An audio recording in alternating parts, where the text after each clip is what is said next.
Welcome to the Faith Trends Podcast, conversations that connect research with ministry.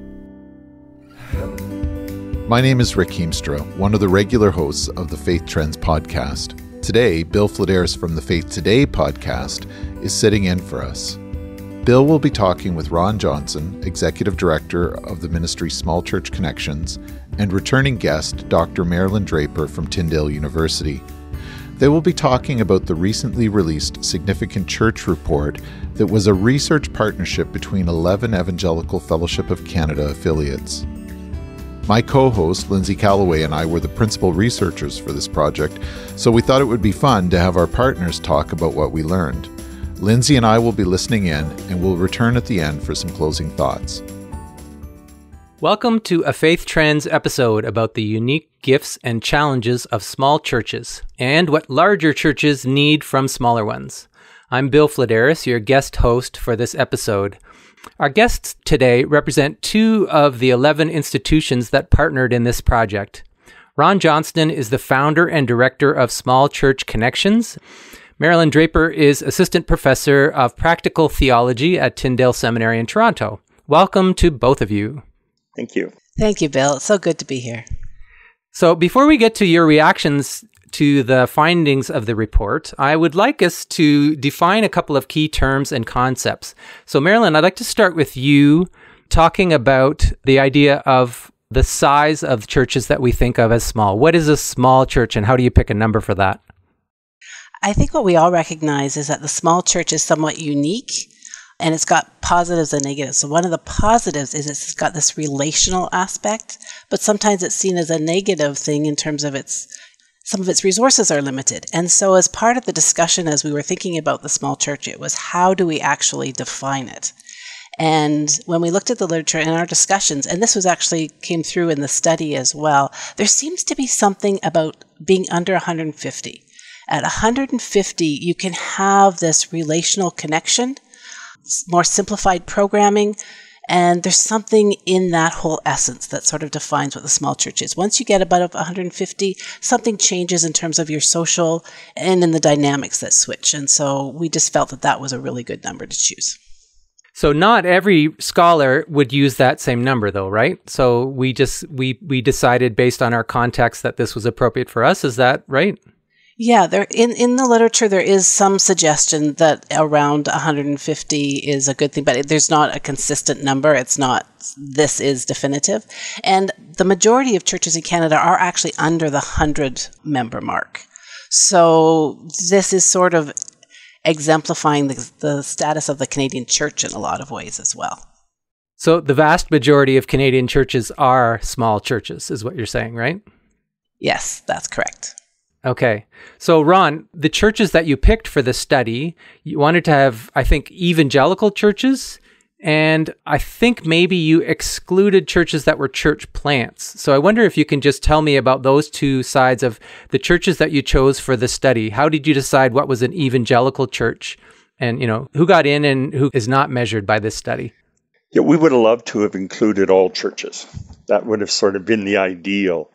But we were doing the study in partnership with the Evangelical Fellowship of Canada, as has been mentioned. So we decided to go with their affiliate members. That gave us some boundaries that made sense and fit the study. As you say, we didn't look at church plants. My experience has been that most church plants, I like to say, think of themselves as large churches in waiting.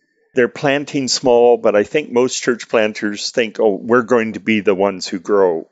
So it's often a very different mindset amongst church planters from what it is in a church that has been traditionally small and been small often for a long time. All right. So this study obviously has got a good focus then. We know the kind of churches that we're talking about here. The one other concept that I think was really key to the report that I found interesting was this idea of a congregational covenant. So Marilyn, I wonder if you could define that for us or explain that to our listeners. What is a congregational covenant as it's used in this report?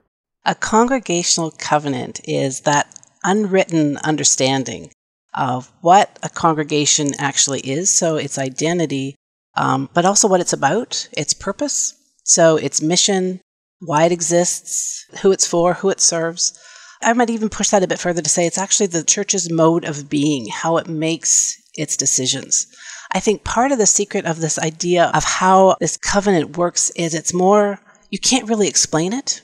You just kind of feel it. So it's something that when a new pastor begins, a new pastor might have been hired because they're going to bring about a change that the congregation says they want. But then as soon as the pastor meets this resistance.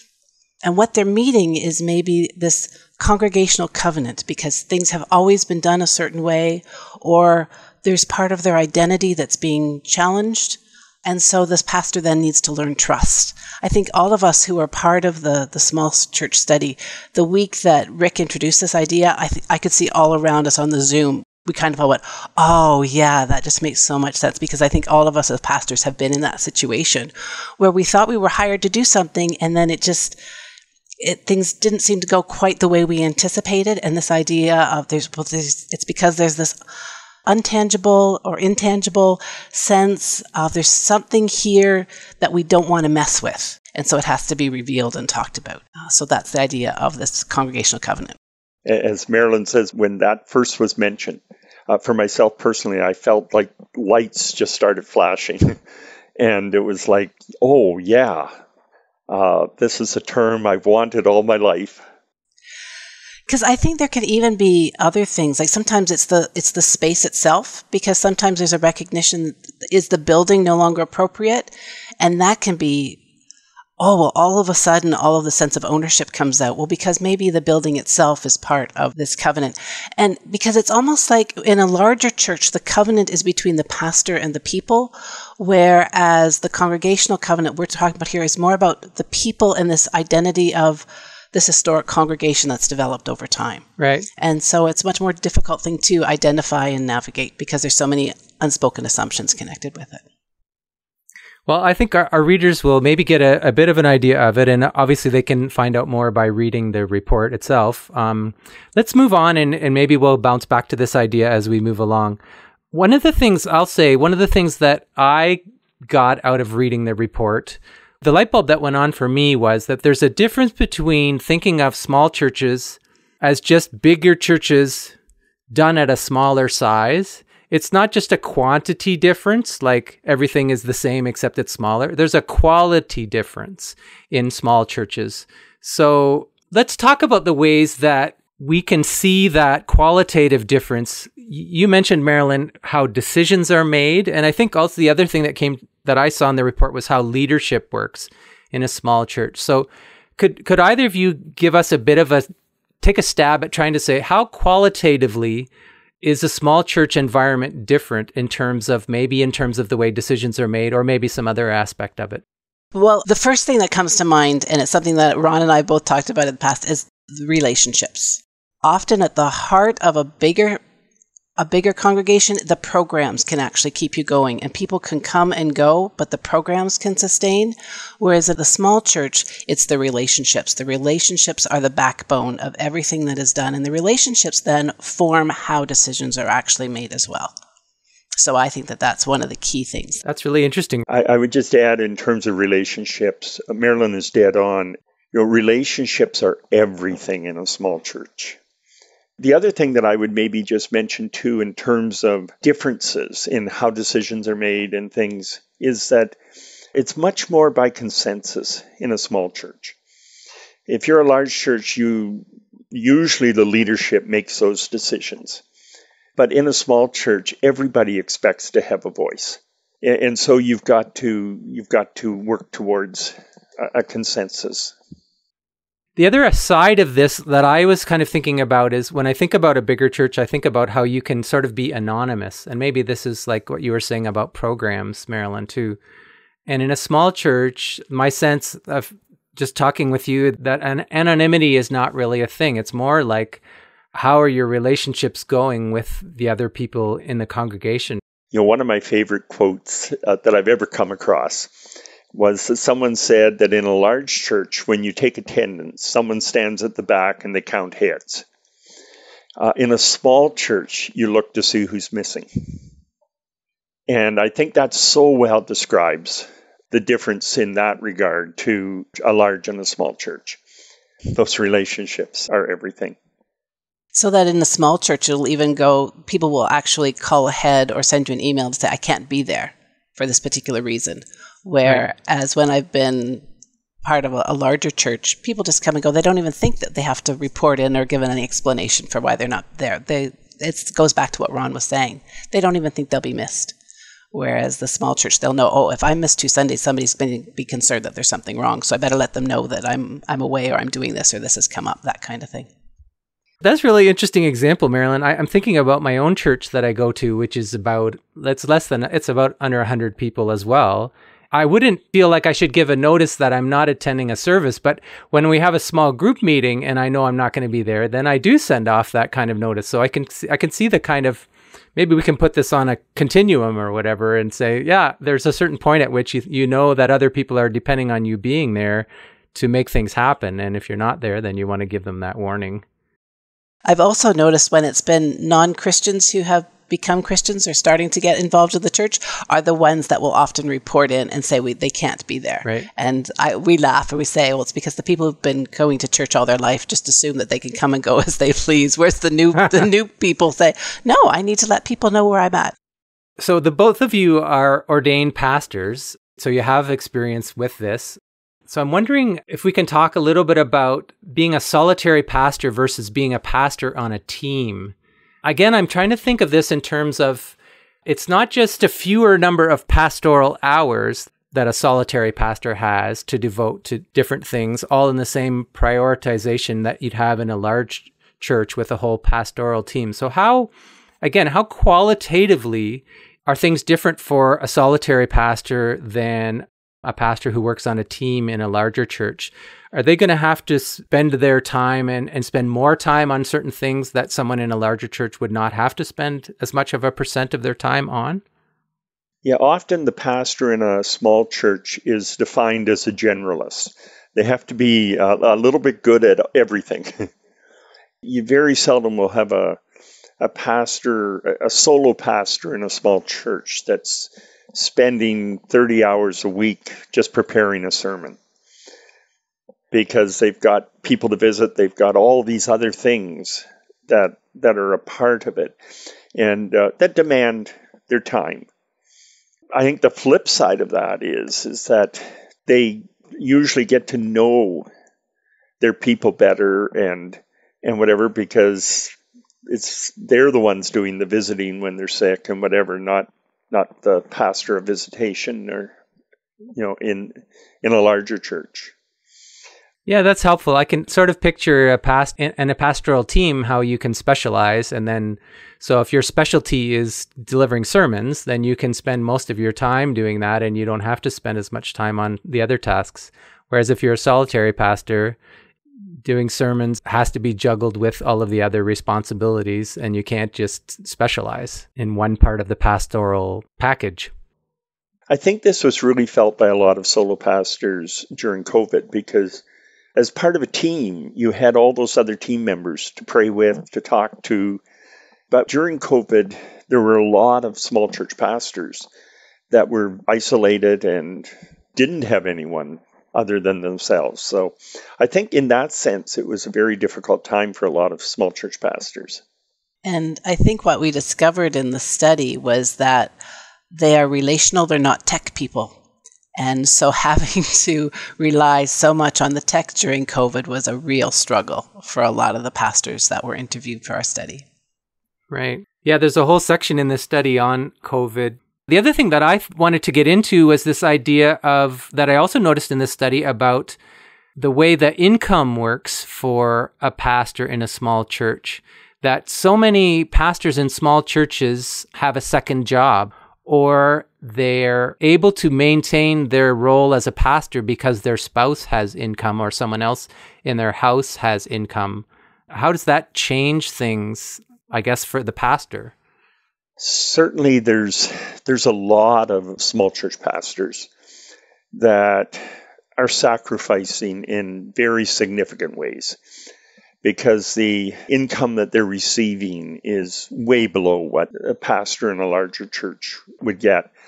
One of the things that impresses me all the time is this aspect with small church pastors. I know small church pastors that are, I just wonder how they survive.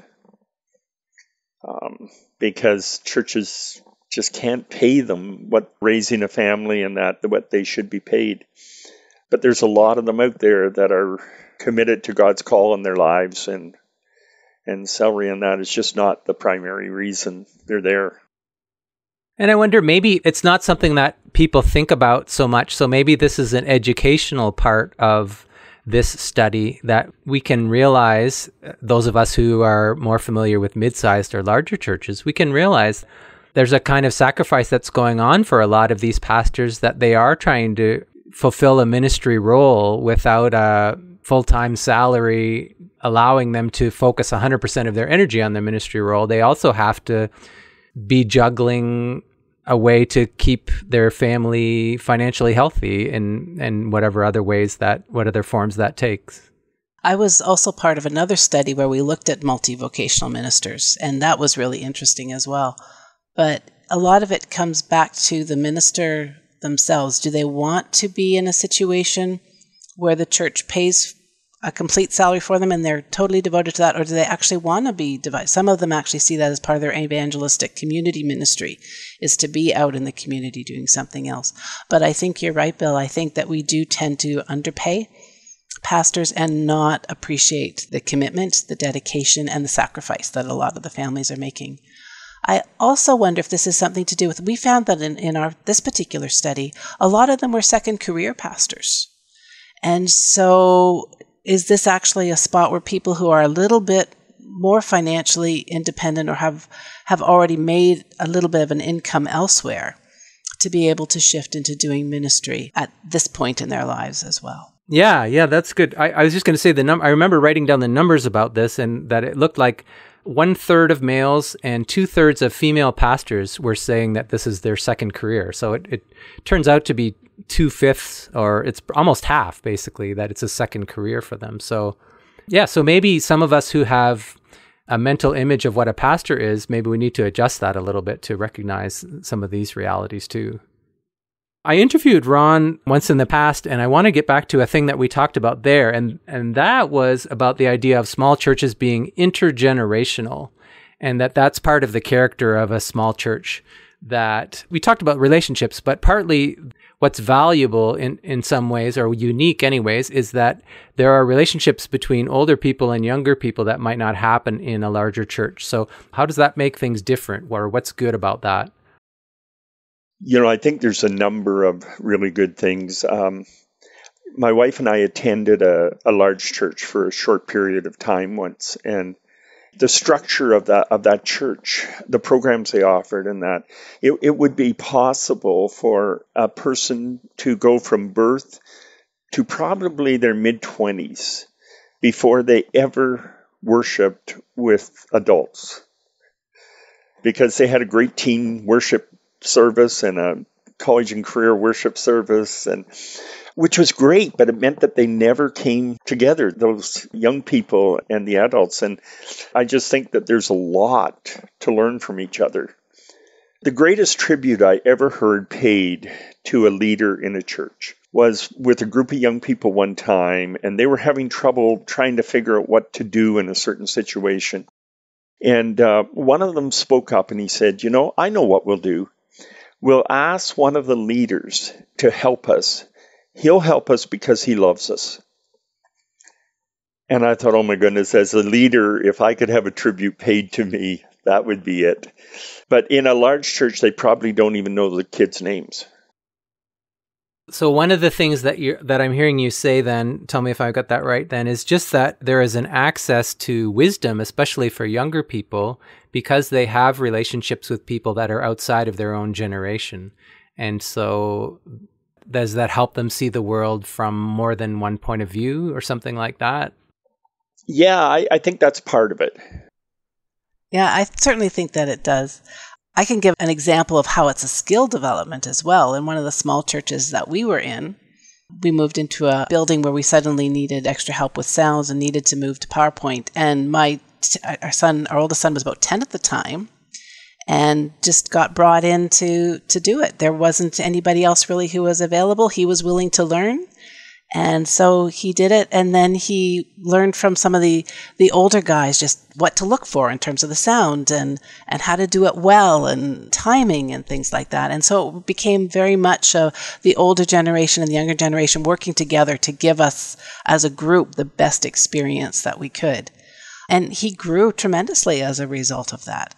In the small church that I'm currently in, there's a woman in her 90s who's kind of like the great-grandmother, great-great-aunt of everyone. And every Sunday morning, I notice at the end of the service, all the children go to her to get their candy. She always brings a treat. She always has wrapped candies. And it's her opportunity. But if she's not there, the kids are devastated. And similarly, and she always notices which of the children are missing. And she will let the church leadership know if somebody hasn't been there for a little while. To me, that's just a wonderful example of how the generations in that church are connecting simply because they enjoy, now it's all around the candy and the treats, but they really enjoy each other as well. And I think that that's important too.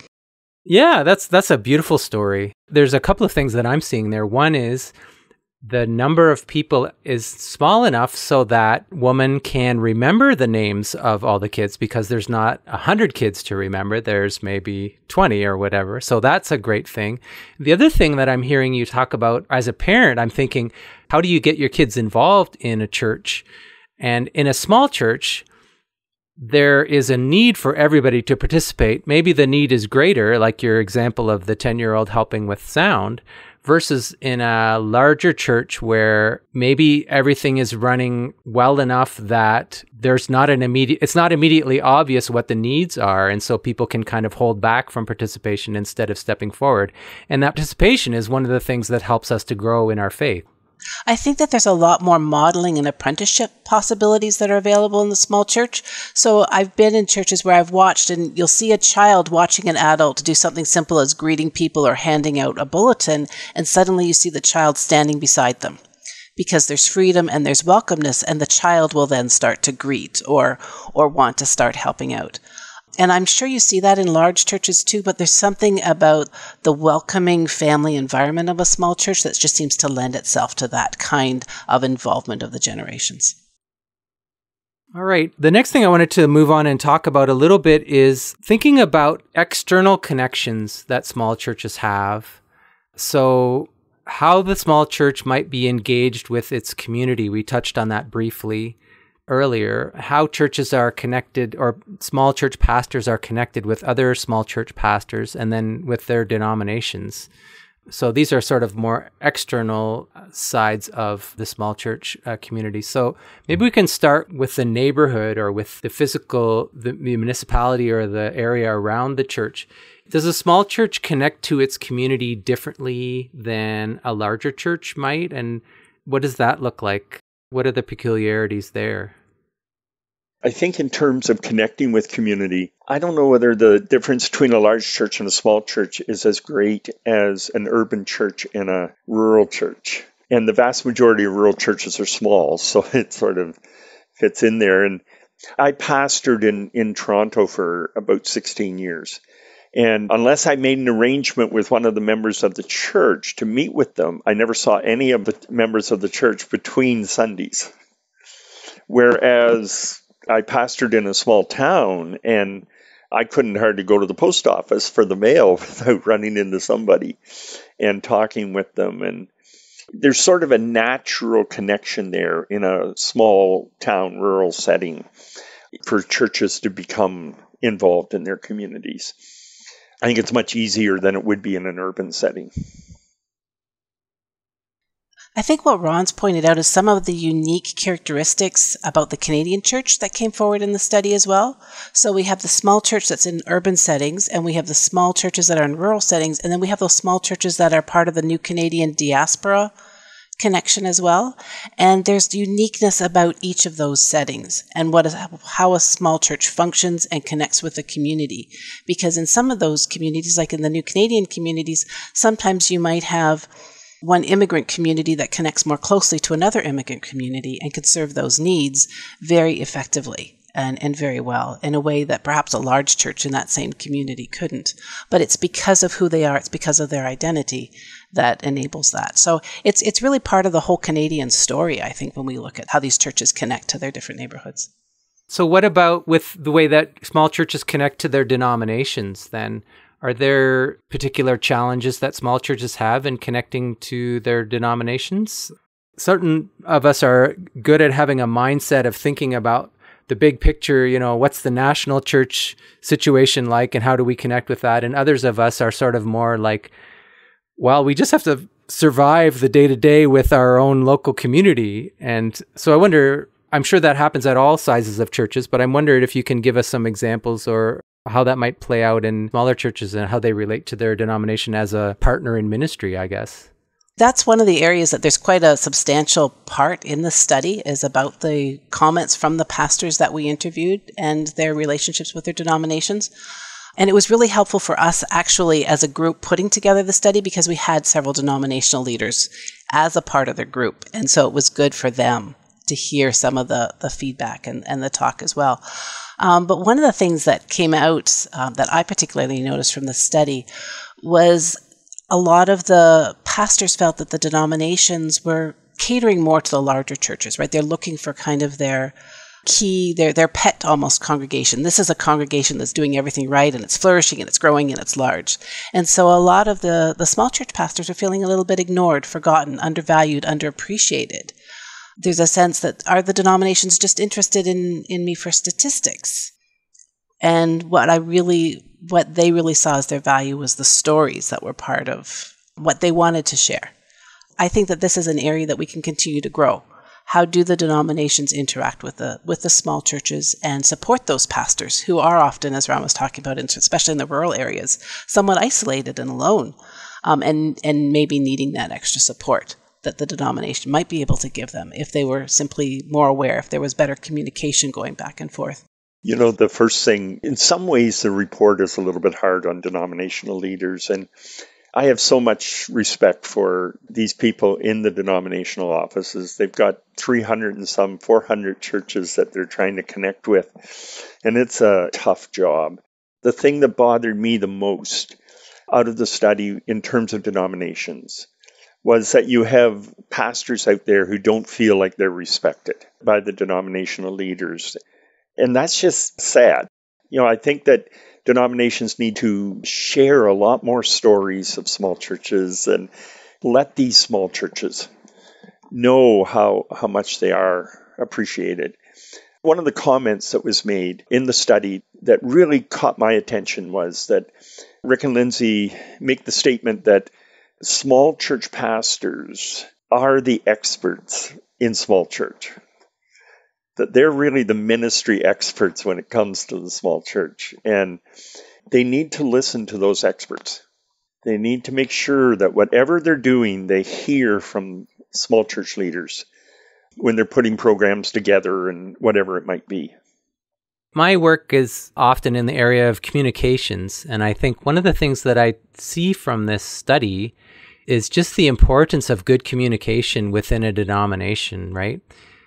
Like you're saying, can the stories of small churches be celebrated and shared among other churches that are not small? Can the expertise of small church pastors be recognized for what it is? That being a small church pastor is a very different thing than being a large church pastor. And so someone who's good at being a small church pastor, that's a great specialization that is worth celebrating. And this whole idea of all the different parts of the body of Christ needing each other, there's some great communication that we can do to affirm parts of the body that maybe we don't bump into as often. Small church environments are living in a certain context, and large churches are living in a different context. We might find that we have more affinity with people that go to a church of a similar size to us, and we need to make a little bit of extra effort to understand churches that are different in size to us. For someone in a small church to understand how things are different in a larger church, and the other way around. That's one of the encouraging things I think that I take from the report, and that I hope that other readers will as well. My other thought, building on what you're saying, Bill, is sometimes when we look at a church through someone else's eyes, it helps us to see our own assumptions. So is our assumption that if a church is healthy, it's always going to grow? And so we assume, okay, this congregation isn't growing, therefore it's not healthy, instead of saying, well, actually, this congregation is in a rural community which is actually shrinking and it's holding its own. Let's celebrate that. So there's an assumption there that we can turn on its head and think about, what does it really mean to be a healthy church? Have we bought into this idea of progress and growth and need to rethink it and need to talk about what it means? Or perhaps we've bought into the assumption that a church to be healthy needs to offer everything to everybody. And so it needs to have all these different programs. And then for us to be able to back up and say, actually, what does it mean to be the church? What does it mean to be the body of Christ in an area? And how might that differ from programs? To pick up on some of those values of the intergenerational piece, or something that we've already talked about. So I think that communication piece can be really part of our own learning and understanding of what it actually means to be the church in the Canadian context in 2023. Yeah, and maybe for those of us who have adopted a growth understanding of what growth equals health, maybe this is a chance for us to recognize, maybe our concept is not the only way to look at what we understand a healthy church to be. There's a couple of things. I know we're running a little bit low on time, and there's a couple more things I wanted to still touch on from the report. One is the role of women pastors, and the other is the role of training availability for ministry preparation. Both of those are very near and dear to my heart, Bill. Okay, well, start us off then, Marilyn. If someone is a woman who is a pastor of a smaller church, are there particular needs that she has, or that are being met or not being met? One of the things that came across in the study, and it's something that I've noticed at the seminary as well, is that we haven't been really creating two things for women. One is pathways to actually get them into ministry, and the second is the networks. So they need things like mentors. Sometimes a man is very hesitant to mentor a woman, and so she's finding that she's trying to navigate this new experience without people with wisdom for her to go to and to find help from. Similarly, when she's in seminary, sometimes we find that students, especially female students, come to seminary with a sense of call. God wants me in ministry, but they're coming from denominations where a woman as a pastor hasn't been accepted, so they don't know what to do.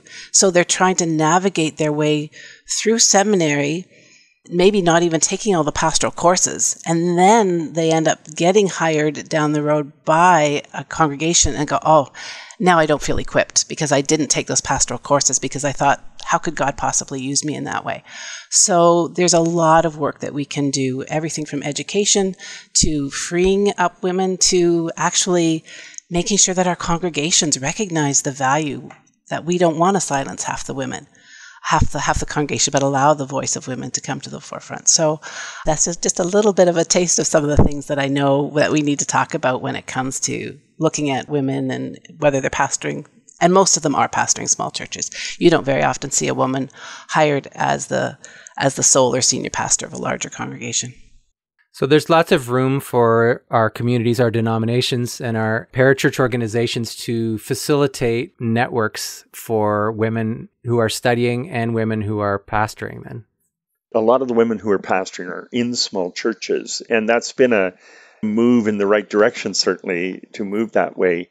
But I think we also, in almost all of our denominations, we need to move beyond just the fact that a woman is the pastor of a church here to, we need to hear that voice at the leadership level as well. The percentage of women in significant roles in denominational leadership is very, very low. And I think that's something that needs to change. Yeah, I even think of the study. When we got together, there was Gloria, Ron's wife, was our secretary, but also a very valuable contributor. Lindsay, part of our researchers, and myself. But everyone representing the different denominations, they were all men. And there's been so much of my life in ministry has been me, and I'm the only female in a room full of men. Fortunately, I enjoy so many of the men that I've met, but there have been times I thought it would be nice to have another woman join me and be a ministry companion. So as people who are reading this report, whether we're a denominational executive or just a person in the pew, maybe this is another aspect of our assumptions about what a church is like or what small churches are like that maybe we need to do a bit of reflecting on and say to ourselves what might help them to flourish in the calls that they've received. So what about training then, in terms of how pastors are being trained to work in small churches? Is there a need for some kind of a differentiation in let's say a seminary or some kind of a ministry leadership training school, where someone will say, I'm planning to work in a small church, so please give me some specialized courses for that, versus someone who says, I'm really hoping to work in a large church and I need specialized courses for that? Or do we just try to have integrated options throughout, like whenever we're studying a particular subject, we try to be cognizant of the fact that some pastors are going to be working in small and some are going to be working in larger settings? Ron and I are both smiling because we had a conversation just about this just a week or so ago, or maybe I guess it was a little bit longer ago with that. But Ron, do you want to start us off?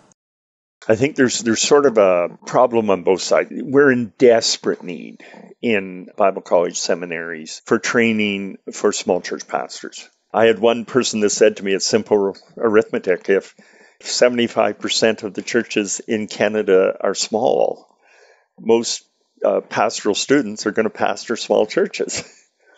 But the other side is with the students. I think there's a lot of students that look and say, well, yeah, I can do that math. That's simple math. But you have to understand how gifted I am. I'm probably going to be the pastor of a large church, and therefore I don't have to take that. So there's the side of seminaries not offering it always, and the side that if they do offer it, students not necessarily wanting to take it. And of course, the other side of seminary training is that the numbers of people who are actually coming at the master's level to do their Master's of Divinity in the pastoral major is actually declining. Every single seminary across the country is saying that those are the numbers that are really declining. And so there really needs to be a re-envisioning of the value of becoming a pastor. I think people are arriving saying this is just too difficult a task. It's too hard. So if we could focus again on giftedness, if we could focus on developing teams within your congregation, if we can be intentional. I think some of the times when I teach in the classroom, I'm just assuming I'm talking about a small church because that's been my experience. So I'm sharing a story, but I'm realizing I need to actually ask my students, is that what you're hearing? Are you hearing it through the small church lens, or are you hearing it through a large church lens? And so we actually need to bring that into the classroom and talk about that with intentionality and the benefits and the problems and the challenges of both kind of structures. I think that would really help. I've been noticing one of the things that I'm going to be making a change is giving my students choice in case studies. One of the ways that I like to teach is I give students a case study which they take and dissect and talk about and take it apart, put it back together, theologically reflect on it, but to give them options so that there can be small church case studies and large church case studies. Those kinds of things. I think we can do both, right? Bill, you were saying, do we make it specific or do we make it integrated? And I think we need to do both. I think we need to have courses specifically for leadership in the small church, but then also say in all the other courses, we just need to integrate both, as this is a reality of Canadian life, and so we need to be aware of it. And how do we actually use that as a teaching tool for everyone? I think it's really important as well to realize that if you have someone who grew up in a large urban church, and that was their whole childhood, teenage experience. They go to seminary in a to some place like Tyndale in Toronto, and then they get their first church in Northern Ontario in a little town of 900 people. That's every bit as big a cultural shift for them as if they went to Asia or Latin America. It's just a completely different. And if we don't prepare them for that, then somehow we're failing to really prepare them for what lies ahead. And part of that, I think, is also the whole racial diversity, the cultural diversity that we're facing as well. And it's something goes back to the denominational. Not only are our denominations largely male, but they're largely white-led as well. We're seeing now some of the different cultural backgrounds represented, but we have a lot more to do. And so that's another aspect that we're talking about in terms of theological education and the small churches. your cultural makeup of that community is really important, that you know that you gain some intercultural competence to be able to navigate that well.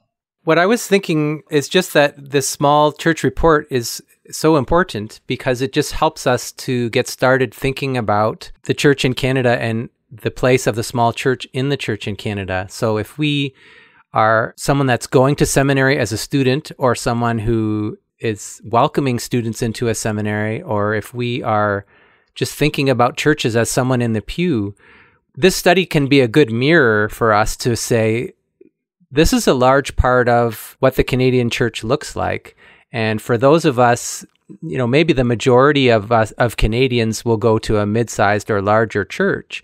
Or maybe there's just a lot of us that are living in big urban centers and that are going to larger churches. But we need to be aware of the whole church and not just the part of the church that we are most obviously connected with. I can imagine that it would be very helpful for a seminary to give some kind of an orientation to incoming students to say the likelihood of you being in a small church are very high. So make sure you pick the right courses while you're here, sort of thing. And if we don't do that, then we're actually failing them to help them prepare themselves well, because they might be coming in with a certain mindset or certain framework that needs a little bit of a reality check. So I hope that people that go away that have listened to this podcast won't feel like basically what we're saying is large churches are bad and small churches are good. That's not what we're saying. And I don't think that's what anyone in this study wants to say. So I just want to make that really clear. What I take from this, and I think what I hear you saying as well, is there are a lot of beautiful things about small churches that we don't talk about very often. And this study gives us a chance to say, let's talk about those things and let's look at them and acknowledge them a little bit more. So I would say thank you to the two of you and to all those who were involved in putting this report and study together, because for me it was very educational, and I think it will be for a lot of the others who take a chance to download it and read it through. What are the last comments that you'd like to say to take away to our listeners of this podcast? First of all, I would say that every church is important to God, large, small, everything, just what you said, Bill. One of the things that I will never let anyone get away with saying is we're just a small church. You got to get rid of the just out of that sentence. I think this study has gone a long way to taking the just out of people's opinion and thought of the small church. And I am so thankful for that. I think that my last word has to be around the title of the study itself. Because what you picked up, Bill and Rhonda said, is how significant the small church is for the Canadian experience. And it was one of the last times we were meeting, we were going over the final report, and we were talking about the title. And we were coming up with different things. And finally, Lindsay said, the word significant, all of you keep using the word significant. She says, why don't we just call it the significant church? And we all went, yeah, because the small church is a significant part of the Canadian experience, and I think that comes through. It was great to hear our partners talk about the research. Lindsay, what I thought we'd do is talk a little bit about our partners. And what our listeners may not realize is that when we do a large research project like this, that we're doing it with other organizations. And in this case, there were 11 other denominations and ministry organizations that worked with us. That's right. And I think, one of the great benefits of this partnership model is seeing the relationships build between the partner members. And that's honestly one of the outcomes we look for in this approach. So here you have Ron, the founder of a small church organization, and you have Marilyn, a professor at Tyndale, two representatives from quite different organizations who've become true working partners in helping see small churches flourish. But something else that we're able to do when we build these relationships is we even build relationships outside of the partnership. And what we did this round was we provided custom reports to any denominations who had pastors respond to the survey. So ministry research done in partnership isn't just done to benefit a small group of people, but it's really done in a way to benefit the kingdom more broadly. And when we do these partnerships, we usually take on research questions that our EFC affiliates bring to us, because we're interested in doing the things that they're interested in, that we're scratching where they're itching. We also then involve our partners in the research, so they help guide the research. We do it in phases, and we provide them with interim reports. so that we stay accountable and grounded in the kind of research that we do. Then we try to write as well for the people doing frontline ministry. That's right. And I think one of the more confirming parts of listening to Marilyn and Ron talk in that podcast was just hearing some of those aha moments and those light bulb moments. That's really a result of being able to bounce what we're finding off of a partnership and seeing that this is indeed something that is beneficial and useful to them. It's a confirmation that we are moving in the right direction. And I think that any sort of insights that we gain are really insights that we've learned from the people that we talked to and from the people that we surveyed, because they're telling us about their ministry. And what I find really so rewarding about this is that generally what we're doing is we're taking another look at the core ministry functions of the church and people in ministry organizations. And we're always seeing something new. We're always seeing something that helps us to understand better how to do ministry. That's right. Well, I think just in closing, on behalf of Rick and I, we really want to say thank you to our 11 partners. They are the ones who made this study possible. We're grateful for their direction and their commitment to the research, and we really look forward to seeing small churches benefit from it. Thanks for listening. Find out more about the EFC's research at www.theefc.ca/research.